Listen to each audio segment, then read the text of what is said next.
Welcome, friend, Alan Patterson. Your dad who laid the first foundation out of my father and what God was doing in me. I'd rather be a channel of blessings rather than a reservoir of selfishness.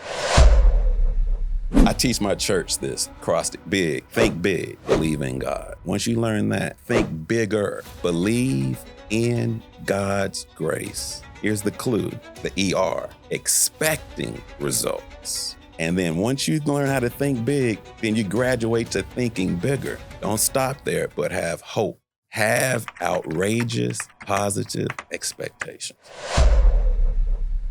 My cousin is a legend in the entertainment industry. He's a legendary tour manager. So from Rick James to New Edition to Jay-Z to DMX to Public Enemy, I've been in the room, VIP, right from a kid to where I am now. This is nobody fronting. This is who I am. I've been in the best of both worlds, so to speak. My dad died in April on the 9th. That Wednesday night, he was going to the church to tell the church finally about this whole process. On the day that my dad dies, and I preached Wednesday night Bible study that Wednesday, 95% of the vote, that's called a mandate for authority. Little do I know they're coming back around. Now, I did not know what they were doing until later. They were preparing to take me to court.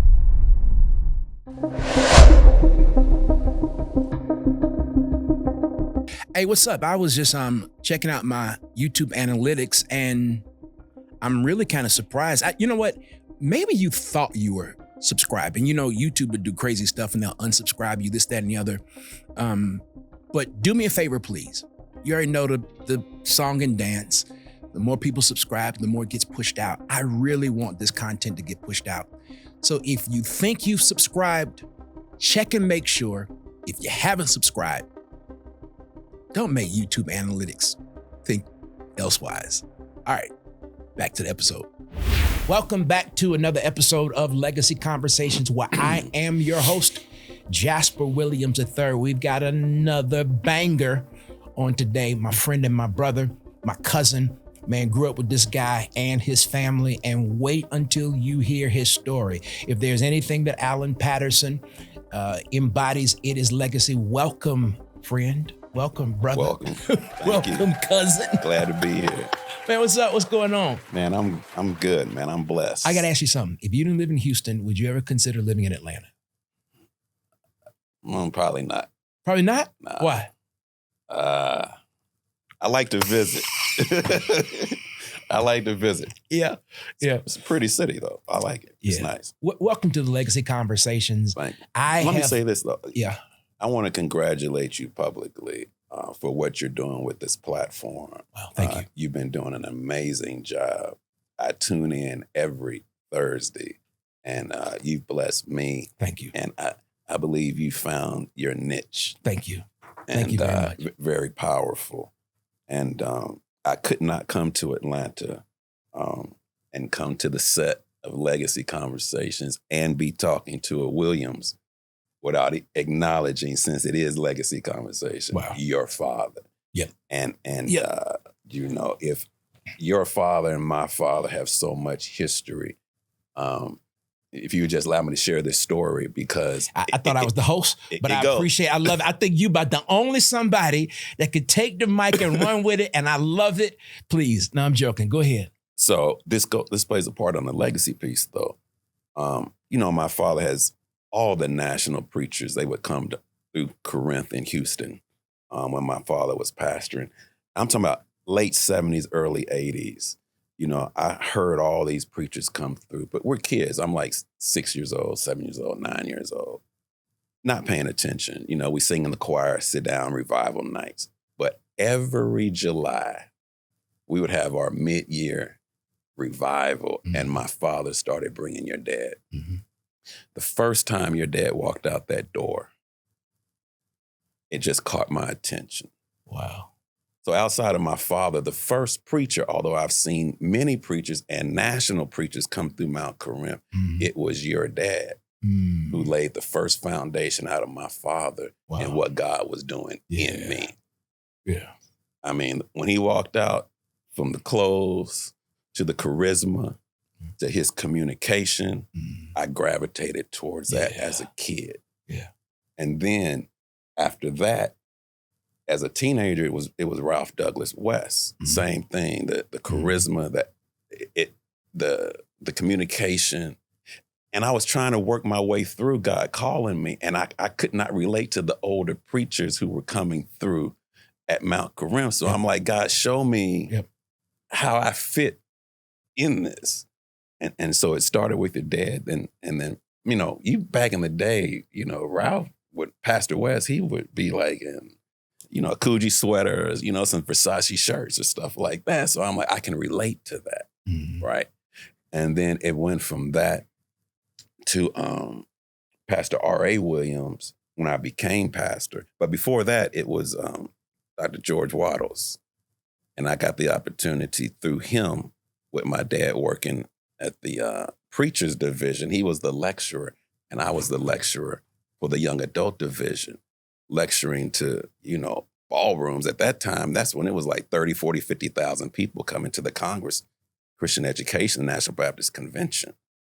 But what prepared me for that, Jay, was preaching the singles conferences at Pastor West Church. Because our church wasn't that size. You know, so I'm showing how your God, brother used to preach for us. I know we he did this thing, Hooked Up and Waiting. I would always bring him in for the singles, for the single men, actually. Yeah. Well, it's good to have you. I didn't mean to cut you off. No, I won't go into depth, but Dr. Michael Eric Dyson, Bishop I.V. Hilliard, my attorney, who's also a preacher, but he's the Johnny Cochran of attorneys, Benjamin Hall. These are all men that have played a part in who I am collectively in some way. There's a part of me that I see in them that helped me develop to be who I am. And I would throw in that one who I've met, but I don't know personally. Everybody else I know personally. But Bishop Noel Jones was an inspiration. That's just me and my preaching. And you know what you're saying is that legacy is marked by and with fingerprints. That's all. Yeah, and fingerprints are always distinctive. They aren't the same set of fingerprints with anybody. And I think that is a great way to frame a start to this conversation. I hate to say interview because, you know, I don't have any notes over here. We're just gonna go where it goes. But a great way to start our conversation, because none of us are where we are. And when I say none of us, I'm not talking about just preachers. I'm talking about anybody that recognizes legacy. And I believe that we all have legacy. Is what we do with the legacy. And some of our names reflect such. But anybody that has legacy has to be marked by somebody. Unfortunately, it can be the wrong fingerprint. And fortunately, it can be the right fingerprint.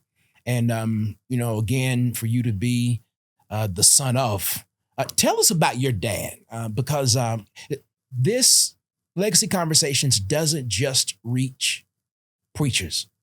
I think that preachers are enjoying it and they comment on it. But when I read the comments, there are a lot of non-preachers that are there. And it's the concepts, it's the thoughts, it's the paradigm. I think that it transcends the who.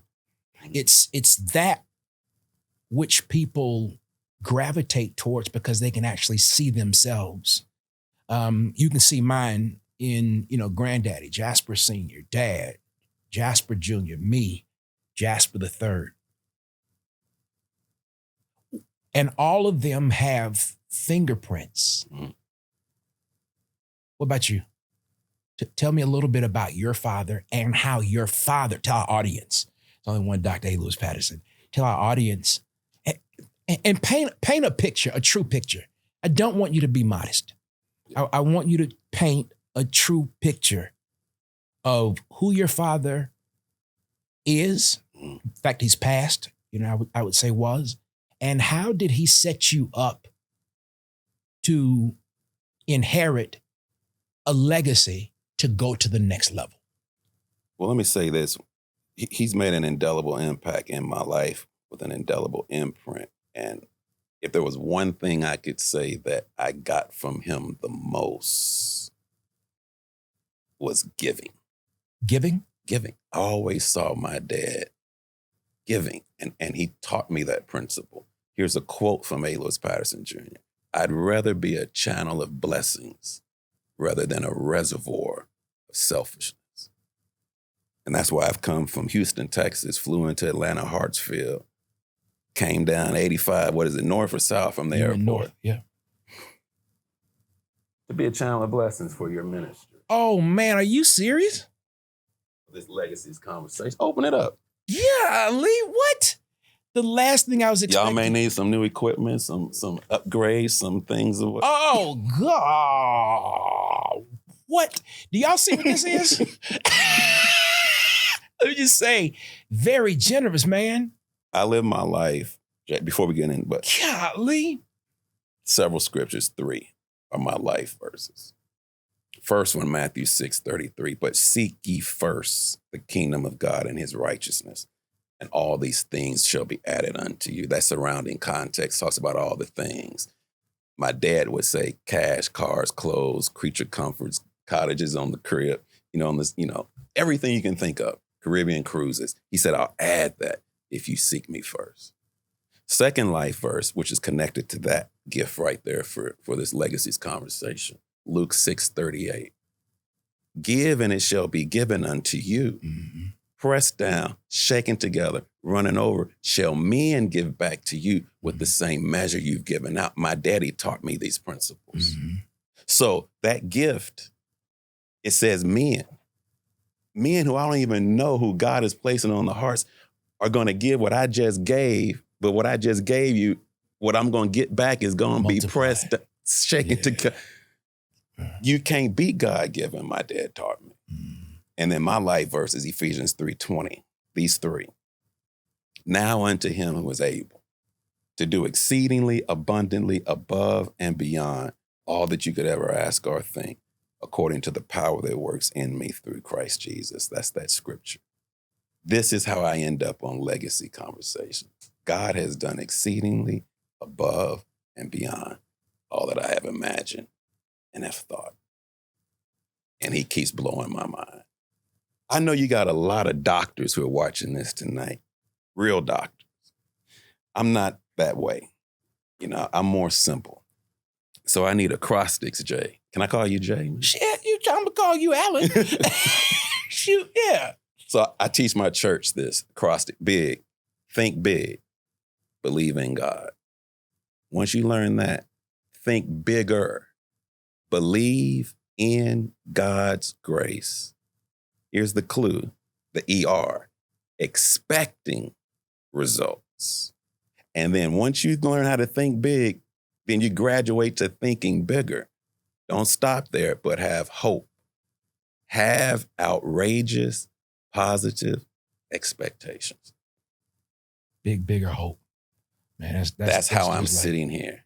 That's just like, because I've been through the storm and the rain. And I wanna talk about the umbrellas that God has placed in your life during that time.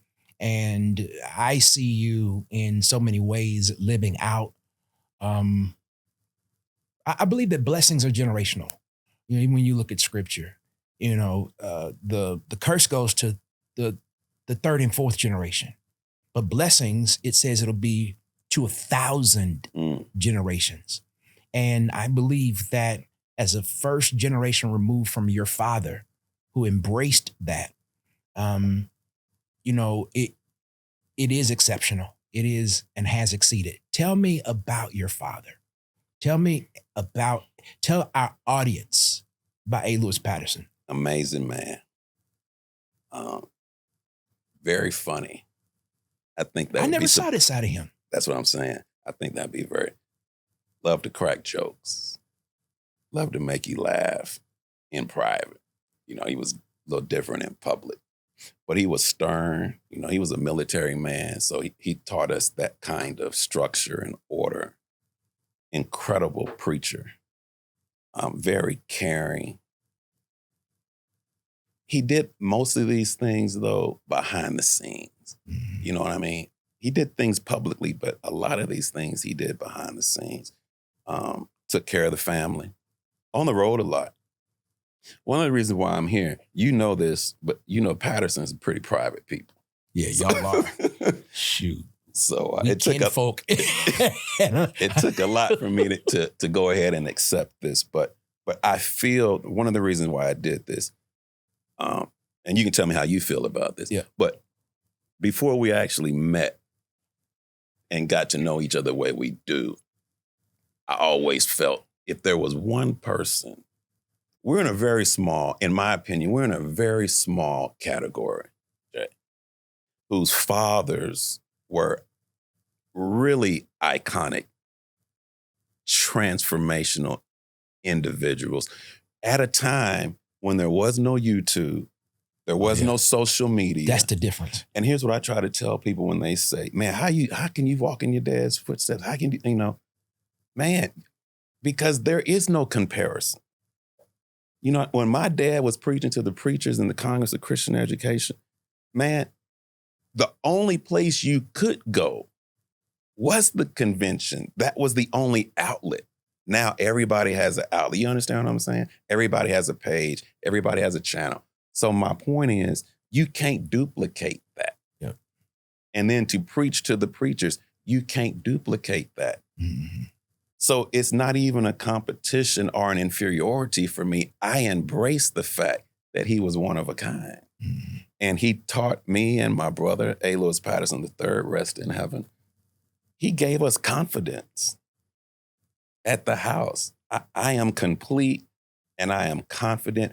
And this may be a shocker. He taught us how to be individuals. He embraces my individuality. You and your brother were, there was some commonality that was there. Of course, I know that you know way more, but y'all like two different individuals. Yeah. How did that happen? Was that me and my brother Joe, we're like that. Dad says he sees part of himself in Joe. He sees a part of himself in me. Kind of hearing that's the same paradigm. So how did your father embrace that, support it, and bless it? Well, let me give you a little backdrop to this. So through my father, I've got to know from a child and been in the room, as they say, right, with the greats, Caesar Clark, Manuel Scott, E.V. Hill was like Uncle Hill, right? I remember vividly as a kid, E.K. Bailey at our home. I'm saying this is all I've known. But on the flip side, on my mom's side, my cousin is a legend in the entertainment industry.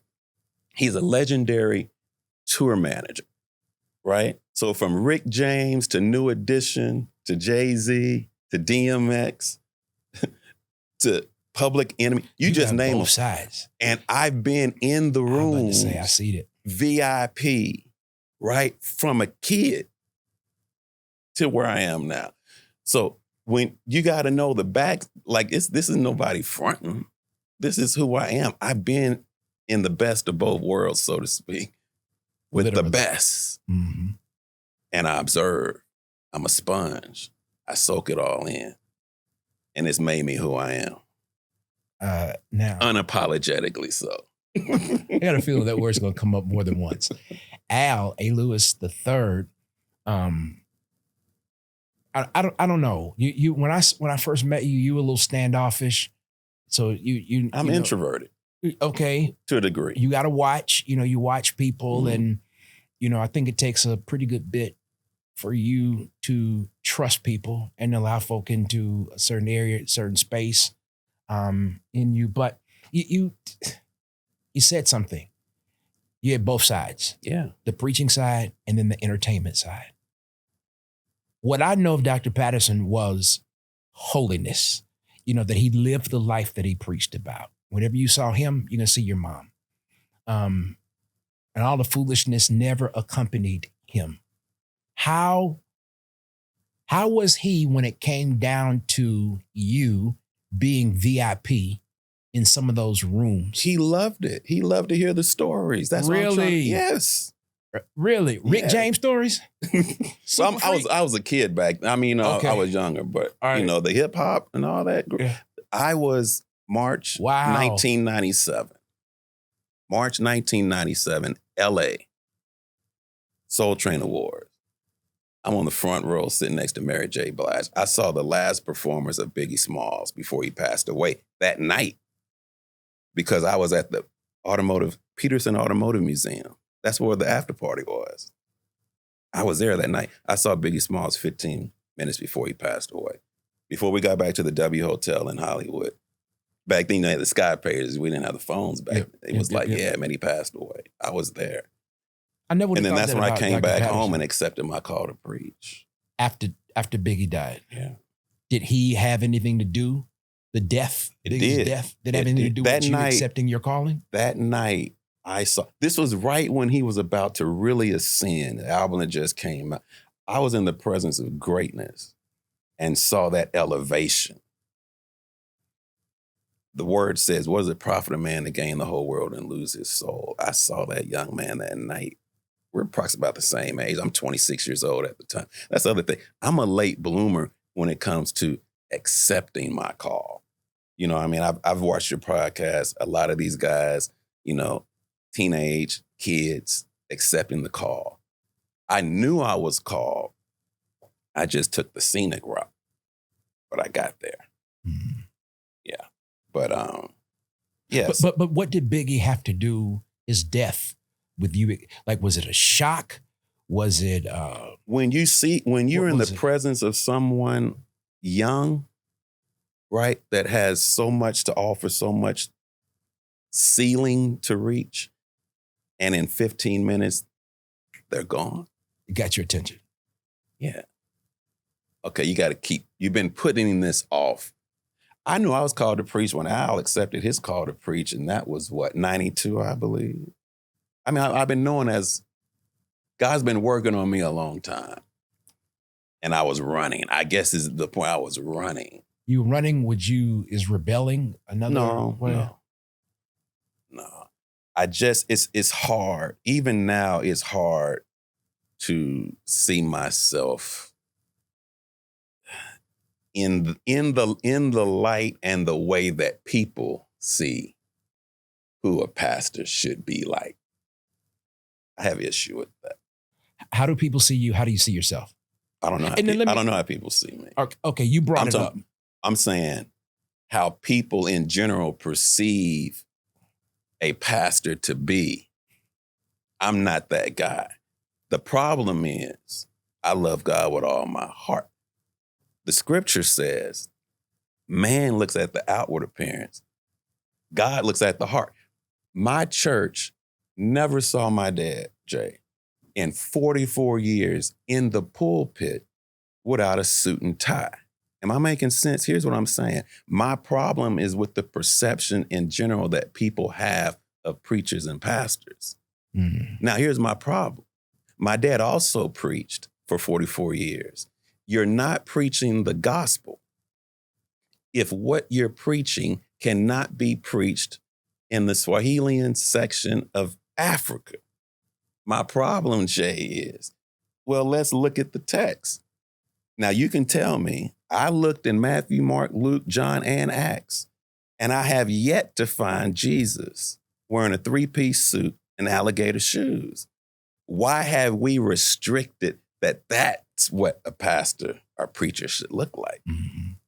Jesus was so relatable that he was unrecognizable to the people. He blended right in. Because he did not fall trap to the traditions of men, nor was he restricted by their religiosity. Mm-hmm. I'm a Jesus follower. Mm-hmm. I tell my church all the time, I'm not a Christian. Could Al have your brother? Would he switch it up when he was not in the pulpit? Because Al always was, he looked like a preacher, dressed like a preacher. Yeah. That was a pregnant pause. But to your point, so, man, everybody knew Al in the preaching circle, first of all, he had my dad's name say he was A. Lewis III. Very few people knew me coming along, even when I started preaching, because I really don't roll in the preacher circles. Even all the younger preachers around our age, even when Albert passed away, these guys would come up when I see them out and be like, man, Al was my boy. I never really kind of revolved in the preaching fraternity of circles. You are a lone wolf in many areas. And I think you pastor in Houston, an amazing church. I've been there a number of times. Yeah. And just some of the stories that you've shared with me that we've, as we've chopped it up, you know, whether I was there or elsewhere, I don't see that you fit into the landscape of preachers, churches, ministries in Houston, but I see you as an individual. And I also see that you can move in and out of spaces with the recognition of yourself, not your dad. And there's a big difference when people know you because of your dad. You're pastoring the church that your father pastored, but you are Alan Lamar Patterson. Well, here's what needs to be stated with that. That's how my daddy raised me. He raised me to be uniquely who God created me to be. You understand what I'm saying? I was embraced by that, by my dad. My dad publicly would tell, you can ask any of the preachers on the national level who were in the convention, or any preachers in the city of Houston, whoever you ask, they will tell you, my dad has publicly said, this is my son in whom I'm well pleased. About me. So I'm saying, you know, I don't know. It's the categories and things of that nature I'm not good at. But you recognize that you're different. Yeah. Mm-hmm. You know, if you look at the word of God, though, you know what the word of God says? What? Those that wait upon the Lord shall renew their strength. They shall mount up with wings like eagles. They shall run and not get weary. They shall walk and not faint. Jay, why didn't he say buzzards? Why didn't he say crows? Why didn't he say ravens? Why did he choose eagles? Eagles don't fly in packs. But you know what eagles do? They face the storm. And when the storms of life come, they don't succumb to it. They soar higher. They get over the and they fly in solitude. All right. So I want to talk about the storm that you as an eagle had to rise above. I know some of the details, and I was inadvertently looped into what you were going through. But I also want to pause and consider what you've already said, because there are a lot of young pastors and preachers, men and women, that are looking for their place. They're looking for someone to give them permission to be who they are. And I think that what you've said, if people would listen to it, they'll get the blessing of it. That there's nothing wrong with you being who you are. Embracing yourself, moving in a direction that you know of as being true to Alan. God did it. That's what I would tell them. How you say it? God did. Yeah. There's 8 billion people on the planet. I'm being serious. There's 8 billion people on the planet. There's nobody he created like you. There's nobody he created like me. Not to sound cliche, we know it, you know, the carbon copy cliche. But I'm saying you have to embrace that. Most people choose to become a carbon copy of somebody else. I choose to be as God created me, because that's the way he created me. And I believe it is that authenticity that he has blessed in my life. I don't even preach like nobody else. I don't sound like nobody else. I sound like Alan Patterson, as he created me. And God has blessed that. Did you ever have the pressure of being like your father? No. From others? Now, I know what Dad said. Oh, absolutely. Yeah. Absolutely. Yeah. No, absolutely. You think you disappointed people? You think you surprised people? Probably. Yeah. Good, in a good way or a bad way? Both. Yeah. Both. Were you It's ever tapped very about that? difficult. This is why I say you and I can connect on this. It's very difficult when your father is on that level. You'll never live up to that level. And I've had guys who said some serious things. But my point is this: if you say I'm not at the level of A. Lewis Patterson Jr., my response is neither are you. Where's the camera? Neither are you. So right. I think there's so many people though that waste time, valuable time, trying to be like somebody else and do not have the equipment to. And I'm talking about equipment, not only platform, not only microphones and this thing, but they don't have the equipment in here. Well, watch this. Remember David? Yeah. All of his older brothers. Yep. Nobody wanted to go to battle. He's sent on a cheesy assignment to take the cheese to his brothers. And when he gets there, they say, "What are you doing here?" They're hating on David. There's Goliath. David says, "Is there not a cause?" And then, you know what they try to do? They try to conform him. Go put on Saul's gear. Mm-hmm. He tried it. He said, "This doesn't fit me. This doesn't work for me." Thank God David didn't conform. He said, "I'm going to be me, and I'm going to go out there and I'm going to fight the battle." And guess what? He won. You're not going to win, Jay, by trying to emulate somebody else. If this isn't legacy, I don't know what is, because I think that we would be more, our legacies would be more concretized if we embraced who God has made us to be. So I'm sitting here seeing one of the parallels because Dad never made me preach like him. Never. When it came down to how I handle the text, my father would even ask me, "Thurden, how'd you do that?"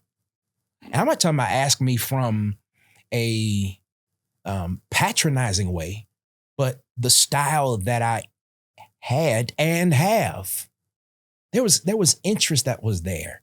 Not so he could go back and change his preaching style, but because he saw something that he didn't have and was interested in where it came from. And I always say, Dad, whatever you see is between you and the Lord. Whatever you see has been because of what I've watched. And now as a 53-year-old man, I see that I was watching through the filter of, I cannot be that. Yeah. So why try? Because it's a wasted effort. It's really immaterial. You know, when you begin to think about, why would I ever do that? All right. So I want to go back to the eagle. Looks like you're about to say something. No, go ahead. I want to go back to the eagle, not a buzzard. Not a raven. Eagles don't fly in packs. Eagles fly toward storms. They're rise patient. Above storms. And they're patient. And they are patient. In the process. That marked the initial season of your pastoral reign. What happened? So, towards the end of my dad's ministry, I was doing the 8 o'clock. First of all, I was doing a Friday night live service that took off. I mean, people were coming from hours away sometimes on Friday night, every third Friday of the month. The Houston Chronicle came out and did a news story on it. Channel 13, they came out and did a documentary on it. Anyway, that's where it started. It went from Friday night live service. I was doing 8 o'clock a.m. service every Sunday. I would do the 8. My dad would do 10:45 for a couple of years. I was doing the Lord's Supper, and my dad was at my side. I was doing the baptisms, and my dad was at my side.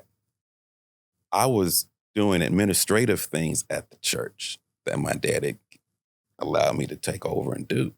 So my dad, again, constantly would tell the church, this is my son in whom I'm well pleased. My dad was sharing with the church about the Davidic covenant, David and then Solomon. There was no secret what was going on. He was preparing the takeover. In fact, can I mention someone else's podcast? I don't know if it's that. Yeah. I would encourage anyone who's questioned the transfer of power at Mount Corinth to go look at H.B. Charles, A. Lewis Patterson Jr. That was right before my dad's passing. And at the very end of that, my dad talks about me. He talks about him retiring, and he talks about taking over. So this is public knowledge. Slow down. Go back and look at your dad and H.B. Charles. Yeah, H.B. Charles interview. You can Google it. Oh. So you're talking about when he would sit down and talk to pastors like we're doing. Whenever okay. Like we're doing. All right. Yeah, and my dad mentions the fact of him probably getting ready to retire. I've got a son that's doing incredible work with me. He's gifted. All of that. It's on tape. That's the receipt. Verifiable. There you go. Yeah. So that Wednesday, my dad died in April on the 9th.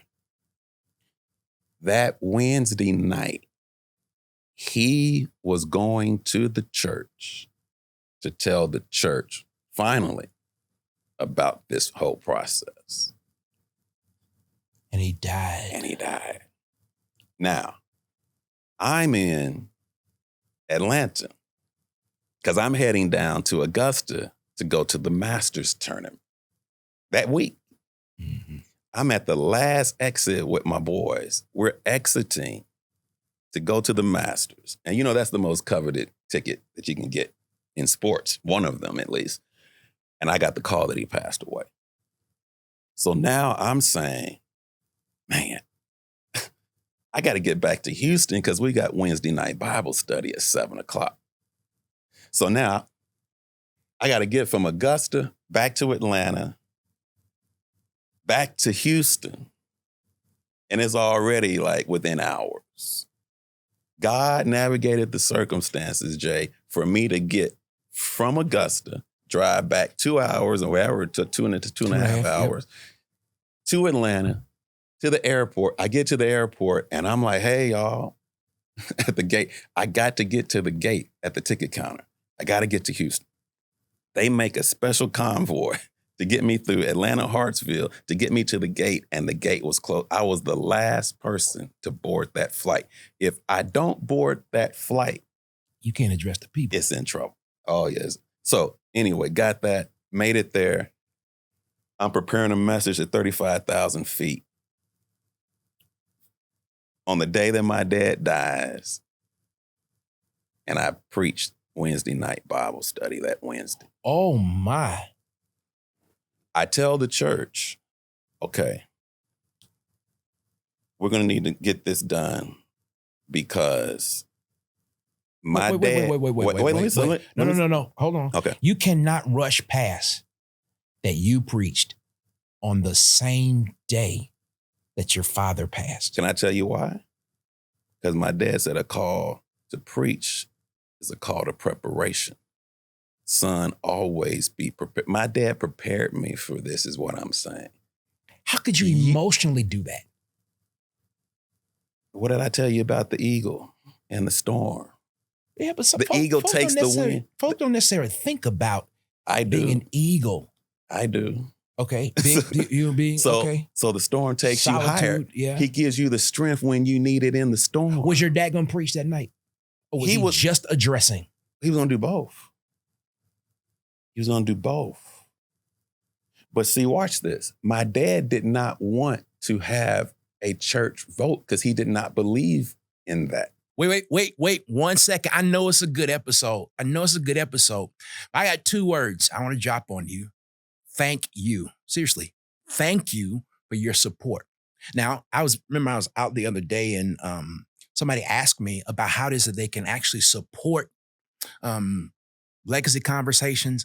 Do y'all know what? I do this for you because my heart is to help you leave something that's going to be lasting and really help you get some tips and tricks on how other people have done it. So I'm looking for your help. I need your help. Got some big ideas, some things coming. All the giving information is there. PayPal, Venmo, all that kind of stuff. It's all there. It's also in the description. Choose whichever one you want to do. Would you help me help you continually? Last thing, if that's not on your heart, they say in church, your mind, would you please continue to like, comment, share, and subscribe? Now, it's that sharing that really helps, because what that says is that you like what you're getting here. You want to share with somebody else. All right, back to the episode. Right? I tell you, he talked about the Davidic covenant all the time to our church. So my point is, my dad wanted to place me as pastor. And I said, Dad, I don't know about that. I know I'm good. And he was like, you sure? I'm like, no, I'm good, Dad. He didn't want to do it. And then God ended up having it to where he didn't have to do it. But he already had set it in place. So listen, so I tell the church, we're burying my father next Thursday. Next Wednesday, we need to have a vote. So I had a couple of the leaders say, no, we need to wait. I'm like, no, we're not. Let me say this. If you all want to have a line of folk that you all want to look at to consider for pastor, I'm not against that. I just won't be in line with them.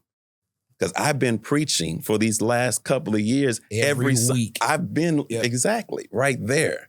There's nothing else for the interview on my part. So what we will do is we'll gather next Wednesday and we'll take a vote. So we gather next Wednesday. How'd you think it was going to turn out? Wednesday. I never doubted, but listen, So they have the meeting. I make my appeal and I give a brief word. The deacon gets up, who was the self-proclaimed head deacon, self-proclaimed of the deacons that we had at the time. He gets up and says this, Jay. I know what Alan has said tonight, but Alan hadn't said nothing. Alan said what the word of God said. But he said, I know what Alan said, but this is what I got to say about this tonight. And he went on to have his say. That moment, Jay, I already knew, but that moment was my confirmation. It's a done deal. This brother stood at the altar and said, I don't care what the word says. This is what I feel. It was over then. They took the vote. I got 95% of the vote. Presidents don't get 95% of votes. You can't get no more than 95% without perfection. The day before your father's funeral. The day before. My father was the first person I buried as pastor 24 hours after becoming pastor. God did. So anyway, go take us through the funeral, whatever direction you were going. So we go through all of that. 95% of the vote. That's called a mandate, right? For authority. Little do I know, they're coming back around. Now, I did not know what they were doing until later. They were preparing to take me to court. And they took me to court after 95% approval. Man, this is going too fast. This is like 6 weeks packed into 6 days. So, and my mom is grieving. I'm going to talk about my mom too, because my mom is grieving because she's lost a husband of 44 years. She came here in her 20s. She's been in Mount Carmel literally the majority of her life. And she's going through the grieving process of her son, not me. My brother passed away in 2011. That's still a fresh wound for my mom. And now she's dealing with her youngest son going through the battle of the church that she's been at for 44 years, taking her youngest son to court. What was the difference in time between Al's passing and your father's passing? 3 years. 36 months. That's a fresh wound. Yeah, but what I'm trying to figure out is the timeline. And you've been very clear. Let me be clear that you have been clear that people are organizing to take you to court. No, but listen. organizing to take me out. They wanted to end my career. The very people who I slept in their beds as a child. Listen, I have a unique situation, Jay. I've only been a member of one church in my life, Mount Corinth Missionary Baptist Church. I've only had one pastor in my life, A. Lewis Patterson, Jr. It's all I know. And the people who I spent time with in their homes, friends with their children, who many of them initiated those interactions. You know how it goes. Everyone wants to be around the pastor's family. Have now turned on me for no reason of mine. What God revealed to me later was that this was actually a backlash against my father more than me. See, if we can't get him, let me get his son. But they were afraid of approaching Mufasa because my dad had so much stature and power. So they sat for years. God, dog. And then when Mufasa died, they said, this is our opportunity because we've seen Simba grow up around here. The problem, though, Jay, is they found out Simba is crazier than Mufasa. I'd have to say that's true. I mean, from being up close, solo, in solitude, patient, but towards the storm. But that hurt. I know it did. You're human. And it hurts. Does it still hurt? Still hurt. Because God in heaven is my witness. I want everybody to be blessed. I tell my church this all the time. God is so big, Jay. He blesses. He has enough blessings for everybody. I've never been AWOL. I've never been absent without leave. The only time I've ever been away from Mount Corinth was to go to Hampton University and go to law school. Other than that, I've been at Mount Corinth. I've served. I served in the audiovisual ministry. I got a degree from Dallas Theological Seminary, Hampton University. I'm putting microphones up for my dad, humbly serving. I've been there. I've been at the funerals. I've been at the weddings. And there was one man who was the only man when my dad got here as the youngest deacon who sat underneath my dad for 44 years and never followed. You never saw him at funerals. You never saw him at weddings. He never showed up for my dad's Soul Winners Action Team, which was his baby.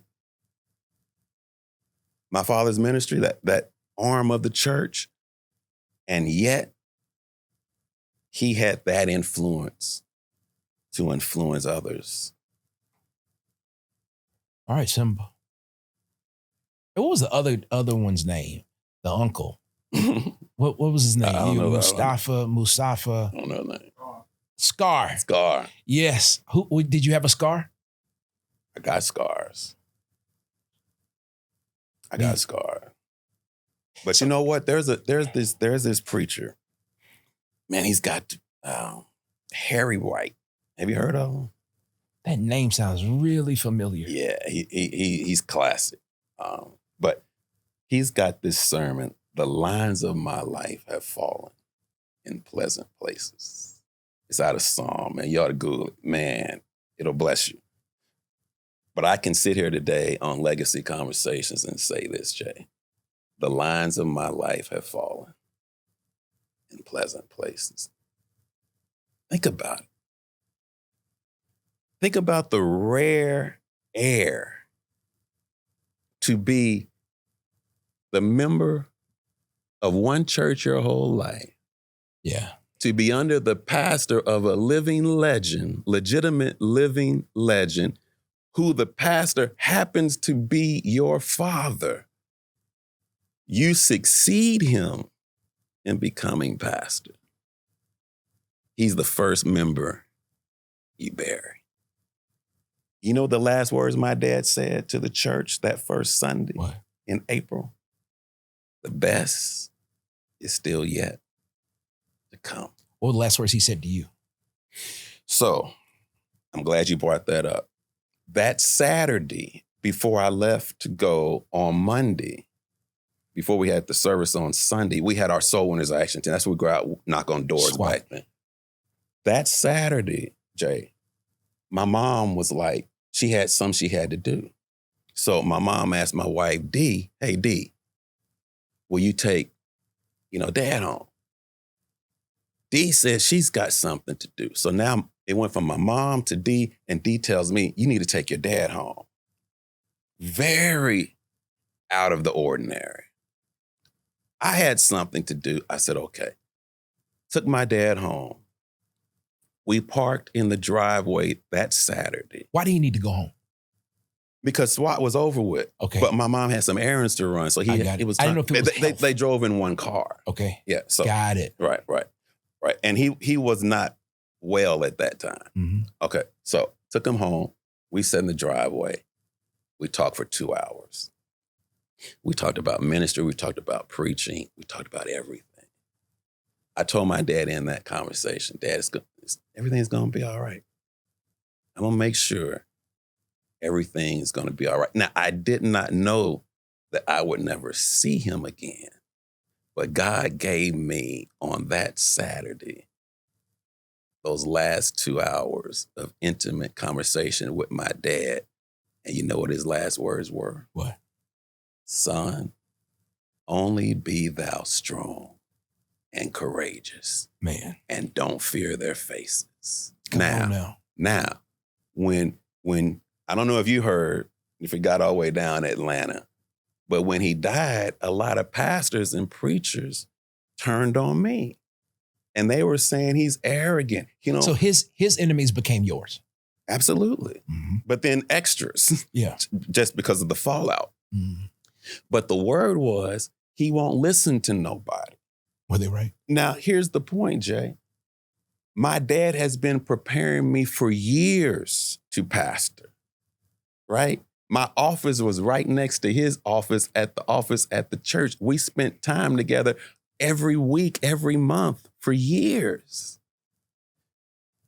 The man who you all go to see to get wisdom, knowledge, and insight, A. Lewis Patterson Jr., is my father. So the man that you all go to listen to when you need wisdom is the man that's giving me wisdom all the time.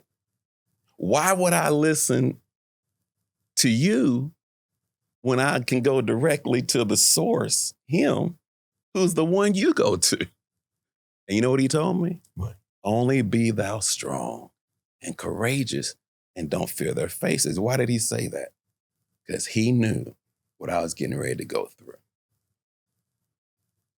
Talk to me. Take me to the storm where you had to fly in that storm. You started, and we've kind of taken some tributaries, but you're flying directly at the storm the night before you bury your father. They're setting this coup up.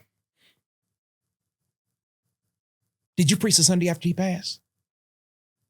I did. Okay. All right. So take me to the storm. I mean, it's something, you don't see coming. Spend a lot of time in prayer. I can really say, though, I was well equipped. Everything they threw at me, my dad told me. Listen to what I'm saying. He said, son, they're going to do this. And when they do this, you do this. God in heaven is my mouth. And guess what? They did it. They did it. And you did too. And I did too. So at the time, people could not understand some of the moves that I was making. But I was making those moves based off of the wisdom and knowledge of my father. So here's what I'm trying to say. And this is the only reason why I'm talking about. This is the first time I've talked about this publicly. Really? First time. Really? And the reason why is, Jay, because my dad also taught me this. Friends don't need explanations and your enemies won't accept them. So don't waste your energy on it. Even what I'm saying right now, some folks still going to reject it. They're still going to have their thoughts about it. I can rest at night because I followed faithfully, not to his death, but I followed faithfully after his death, the insight and instructions my daddy gave me to pastor the church that he pastored for 44 years. This is a divine assignment. This is not a personal ambition of Pastor Allen. You named earlier a lawyer, the Johnny Cochran. Yeah. How does he fit in this picture? No, his name is Benjamin Hall. I said he's the Johnny Cochran. I said the Johnny Cochran. So maybe I left the I was just with him this past week.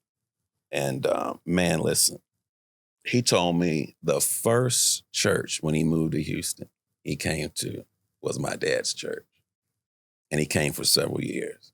So he's there with my dad, was blessed by my dad's ministry. Again, that kind of legacy piece where here I am getting blessed by someone who had a relationship with my father and all of that. But he has walked me through much of this situation. When we go to court, listen to this, we go to court, the courthouse is filled, it's packed. And why'd you go to court?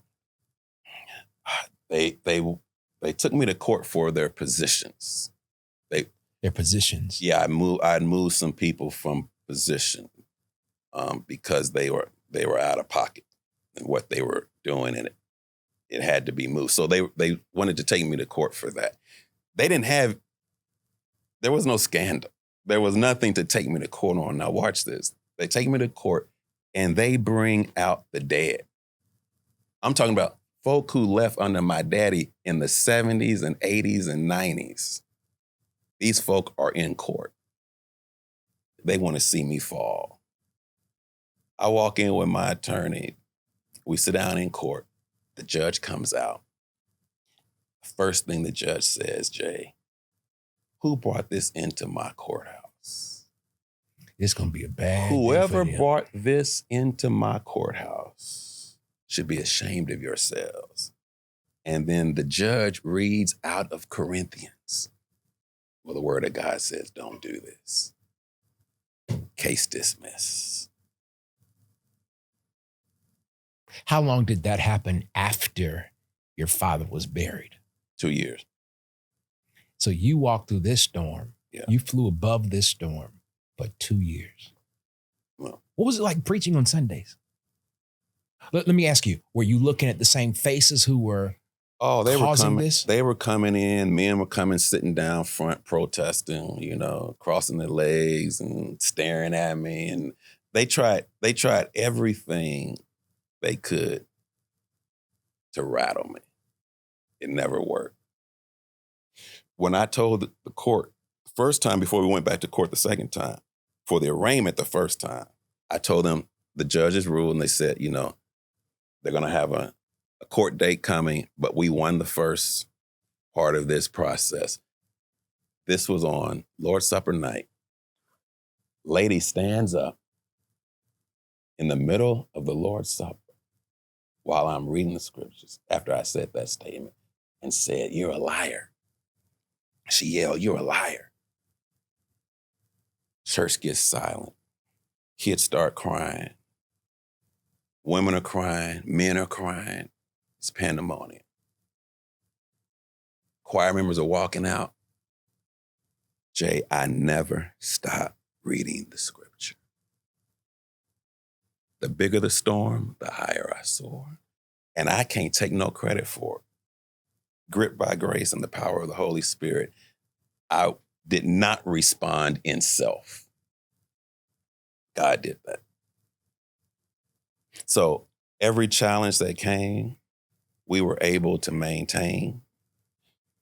We've been successful. I believe, honestly, man, God had to do a reboot.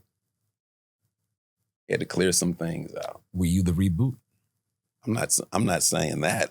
I'm saying in terms of a spirit that was in sanctuary. Maybe God had to do some cleansing. Now, you can say, you've been there. You've preached. Oh, it's all yours. I mean, No, I'm talking about the spirit in the church, the attendance. You've seen it. Yep.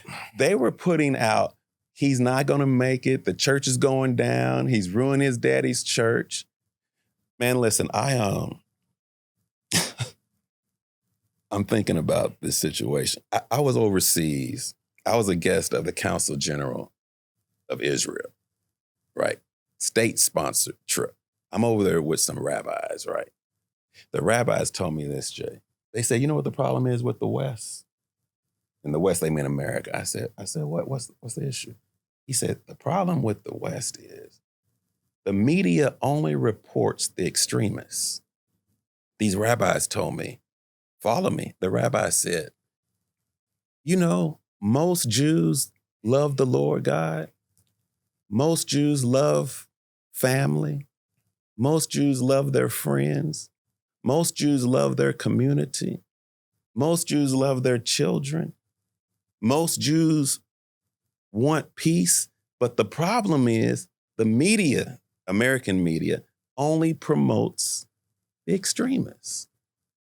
I'm saying that to say, from day one, when my dad passed away on that Thursday, to me being pastor the following Sunday, it's never been chaotic at Corinth.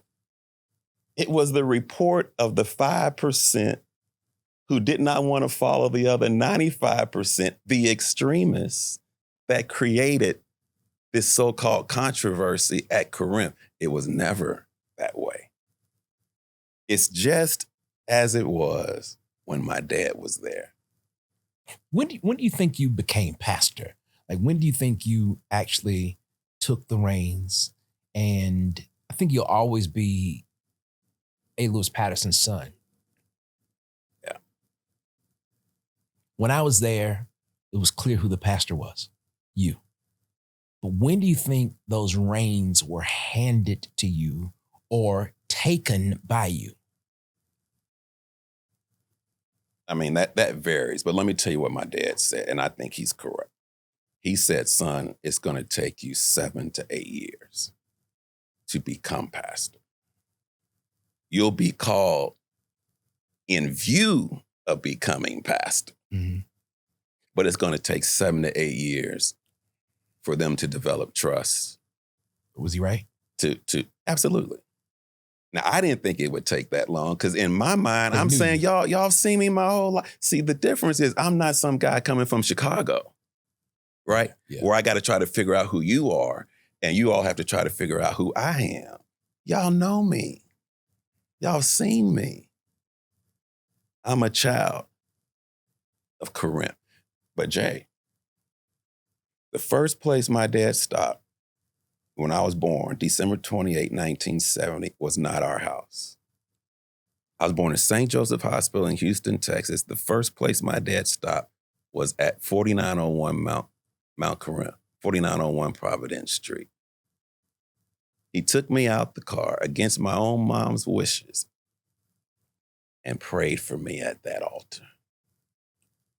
I'm living off the prayers of my father, your dad, even in his absence. Man, the lines of my life have fallen in pleasant places. You have represented Dr. Patterson so well. I honor him all the time. I get it. And I think that's part of the representation that I see, feel, touch. But you've represented him well. You've memorialized him. Can I say this though, real quick? I want to make sure I get this publicly. Many pastors believed and people that my brother broke my daddy. Broke him? What you mean? His death. Many people believe. Like grieved? Many people believe that. That was the narrative. My brother died February 5th, 2011. Can I share what broke my daddy? It wasn't my brother's death. And God allowed me to be an eyewitness to this. I told you my dad was preparing the church for me. So in 2010, we did a complete renovation of the church. My dad let me be in charge of it. We finished the renovation in time for his anniversary, his 40th, right? This is 2010. On the day of my dad's anniversary, I get up during service to go to the restroom at the offering. I go out the side door. Well, on the side door of my dad's office, behind the choir stand that we had at the time, there's a boiler room back behind the choirs with a door. So it takes you behind the choir, come out the other side. You can come through the church on the other side. For this day, I did not go back through my dad's office side, Jay, because we sit on the other side on stage at that time. Mm-hmm. Normally, I would go out that way. I went out the other way.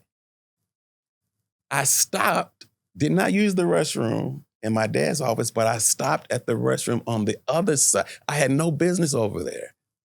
I'm in there using the restroom, Jay. They finished collecting the offering. They start talking about the renovations because they weren't pleased about the renovations. I hear the conversation of the deacons. So I stay in the restroom a little while. Yeah. They don't know I'm back there. After I had enough of what I was hearing on my dad's anniversary, I came out the restroom, walked into the office, and looked at them. They all look at me. I look at them. I don't say a word. I simply say, gentlemen, I walk in. Church is going on, Jay. I lean over the seat and tell my dad, Dad, you need to go to the office right now. And my dad looked at me. This is his anniversary. Church is going. I'm all right. I said, Dad, you need to go right now. My dad got up, went out there, had words with them. They were talking about my dad on the day of his anniversary. That's where it started. So when I tell you the court stuff now, it ain't nothing to do with me. They were upset at my predecessor. Which it happens to be your father. Which happens to be my father. What keeps you going now? We're going to wrap it up. What keeps you going now? God. I mean, this is a calling. I mean, I love preaching, man. You know what I mean? I love preaching. I love pastoring. I love my church. I love Corinth. Matter of fact, Team Corinth. Shout out to all the members of Team Corinth. Love you all. It's a calling, man. And I'm blessed. I'm honored. The lines of my life have fallen in pleasant places. God showed me this, Jay. God showed me I'd be pastoring where I'm pastoring in a vivid vision. God has shown me where we are now. And let me say this. In all of our years, we're 130 years as an existence in the church.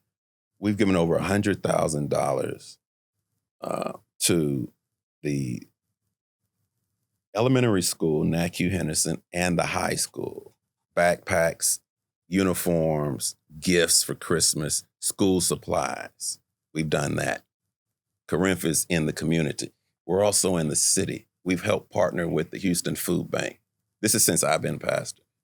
We have set a record, Black church, white church, any denomination, 1 million meals we've prepared. Jesus said, I was hungry and you gave me something to eat. He said, I was thirsty and you gave me something to drink. We've got water wells, Jay. In Africa? In Africa and in Asia. Judea, Samaria, and the uttermost parts of the earth. Now, my question is this. For everyone who doubted me, for every pastor who doubted me, who said I couldn't make it and couldn't follow my father, how much have you donated to the local elementary school and high school in the community of your church? How many meals has your church prepared for hungry citizens in your city? Yeah. How many water wells do you have in the most remote regions for those who didn't have running water. Yeah. God knew what he prepared me to do and what he purposed in my heart for me to do for others. And he's protected us. I have a beautiful wife. I've got a handsome son, Deidre and Alden. I'm blessed. And I thank God for it. I don't understand, though. A lot, even in the city, it was difficult for me while I'm trying to navigate the passing of my father and hold a church together while the assaults came, while the attacks came. Several have tried to explain it to me in terms of jealousy and envy, and I don't know. I can't even relate. Can you relate? I don't relate. I don't have that kind of spirit, number one, but I don't know. Yeah, well, I just think people are going to be people. People are going to people. And I think when you are eagle, you recognize other eagles, but buzzards, have no room for you. But I mind my business. That don't mean nothing. I'm just saying, I mind my business. I'm not in other people's business. That probably got something to do with it in their minds. People are going to people. And I knew you would do what you did. I knew you would respect your father, frame him in the light that he so deserves and is true. But let me just say thank you, because there's so much dishonor. There's so much dishonor from others. What do you mean by that? Yeah, so others will throw jabs. Oh, yeah. They would hide. They would hide their dislikes. Because dad didn't leave them this, because dad didn't have a constitution or the bylaws, or, and suddenly it becomes the father's fault. Mm-hmm. And I've not heard anything but honor. And one of the slogans for Legacy Conversations, that legacy is messy, legacy is raw. There's a few others, but let me just go with messy. I know there was some junk in your house, because there's been junk in mine and everybody else's. It's family, but it is my choice. It is my choice not to let the junk come out, the mess come out. Yeah. I think it's human. I mean, we all defecate and it smells, but you have done an immaculate job in showing us the legacy of the Pattersons. Were you about to say something? No, I'm listening. So thank you. Thank you for sharing your story and your father's story. Well, if I could say this to some young pastor, because as a result of what I've gone through, people have looked from afar, and I've had several to reach out to me over this course of this time.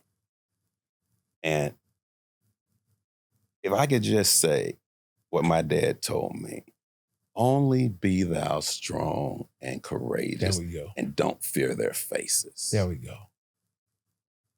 My brother went through this in Garland, Texas. There you go. He feared their faces.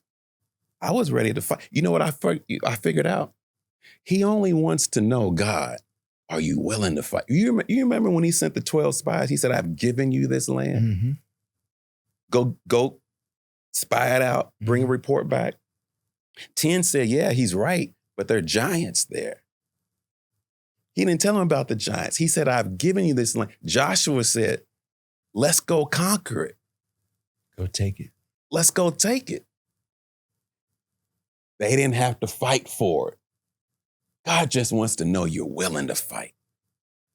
I never had to fight nobody, Jay. Were you ready? God, I was ready. Your facial expression changed. And your voice. That's all he wanted to know, though, that I was ready. Mm-hmm. He fought every battle I've ever had. He did. There's a song that says, it will finish here, be still, gotta fight your battles. Be still, gotta fight your battles. Be still, God will fight your battles if you just be still, if you are just patient. Don't give up on God, and God won't give up on you. And on that note, thank you for joining us for another legacy conversation with Pastor Alan Lamar Patterson, pastor of the Corinth Church, where he serves as the senior pastor. My friend, my brother. Thank you, sir. Thank you. Until the next episode, peace.